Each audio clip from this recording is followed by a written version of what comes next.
जय श्री कृष्ण। स्वागत है आपका हमारे चैनल गीता ज्ञान स्वामी राम सुखदास जी के साथ पर। आज हम सुनेंगे श्रीमद् भागवत गीता अध्याय 1 श्लोक 13 की साधक संजीवनी व्याख्या। गीता के इन दिव्य श्लोकों में जीवन को दिशा देने वाली शिक्षा और आत्मा को शांति देने वाला गहन सत्य छिपा है। इसलिए इस व्याख्या को अंत तक अवश्य सुने, क्योंकि पूर्ण अर्थ और प्रेरणा तभी मिलेगी जब हम पूरे श्लोक को संपूर्णता से समझेंगे। तो आइए इसे शुरू करते हैं। तथा शंकश्च बैर्यश्च पनवान गोमुखा सहसैभ्य हन्यंत स शब्द स्तुमुलो अभवता।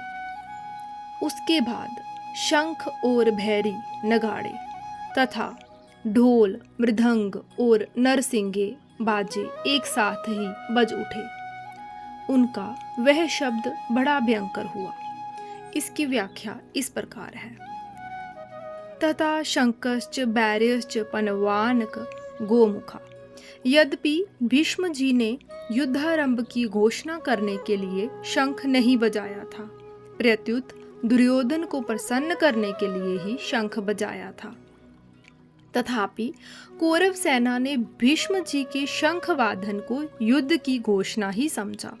अतः भीष्म जी के शंख बजाने पर कौरव सेना के शंख आदि सब भाजे एक साथ बज उठे। शंख समुद्र से उत्पन्न होते हैं। ये ठाकुर जी की सेवा पूजा में रखे जाते हैं और आरती उतारने आदि के काम में आते हैं। मांगलिक कार्यों में तथा युद्ध के आरंभ में ये मुंह से फूंक देकर बजाए जाते हैं। भेरी नाम नगाड़ों का है जो बड़े नगाड़े होते हैं, उनको नौबत कहते हैं। यह नगाड़े लोहे के बने हुए और भैंसे के चमड़े से मढ़े हुए होते हैं तथा लकड़ी के डंडे से बजाए जाते हैं। ये मंदिरों में एवं राजाओं के किलों में रखे जाते हैं। उत्सव और मांगलिक कार्यों में ये विशेषता से बजाए जाते हैं। राजाओं के यहाँ जे रोज बजाए जाते हैं। पनव नाम ढोलक का है। ये लोहे के अथवा लकड़ी के बने हुए और बकरे के चमड़े से मढ़े हुए होते हैं तथा हाथ से या लकड़ी के डंडे से बजाए जाते हैं।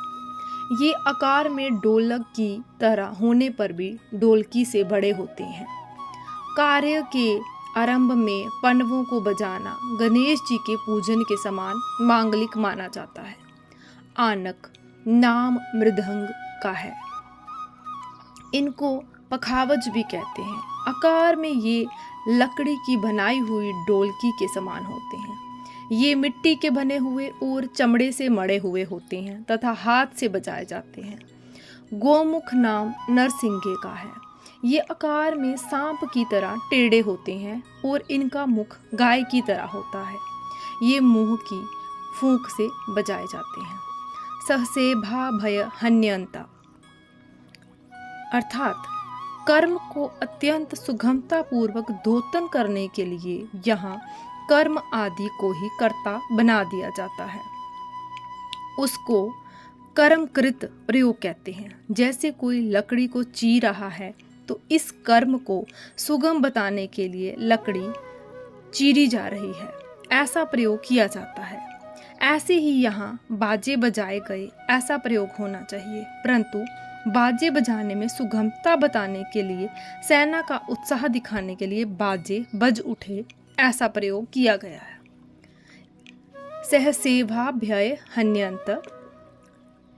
कौरव सेना में उत्साह बहुत था, इसलिए पितामह भीष्म का शंख बजते ही कौरव सेना के सब भाजे अनायास ही एक साथ उठ बजे। उनके बजने में देरी नहीं हुई तथा उनको बजाने में परिश्रम भी नहीं हुआ। स शब्द स्तुमुलो अभवता। अलग अलग विभागों में टुकड़ियों में खड़ी हुई कौरव सेना के शंख आदि बाजों का शब्द बड़ा भयंकर हुआ, अर्थात उनकी आवाज बड़ी जोर से गूंजती रही। संबंध इस अध्याय के आरंभ में ही धृतराष्ट्र ने संजय से पूछा था कि युद्ध में मेरे और पांडु के पुत्रों ने क्या किया। अतः संजय ने दूसरे श्लोक से 13वें श्लोक तक धृतराष्ट्र के पुत्रों ने क्या किया इसका उत्तर दिया। अब आगे के श्लोकों से संजय पांडु के पुत्रों ने क्या किया इसका उत्तर देते हैं। प्रिय साधकों, आपने श्रीमद् भागवत गीता अध्याय 1 श्लोक 13 की साधक संजीवनी व्याख्या को सुना। ये हमें सिखाती है कि गीत का प्रत्येक श्लोक केवल युद्ध की कथा नहीं बल्कि हमारे जीवन के संघर्षों का मार्गदर्शन भी है। इस संदेश को अपने जीवन में अपनाएं और आगे बढ़ते रहें।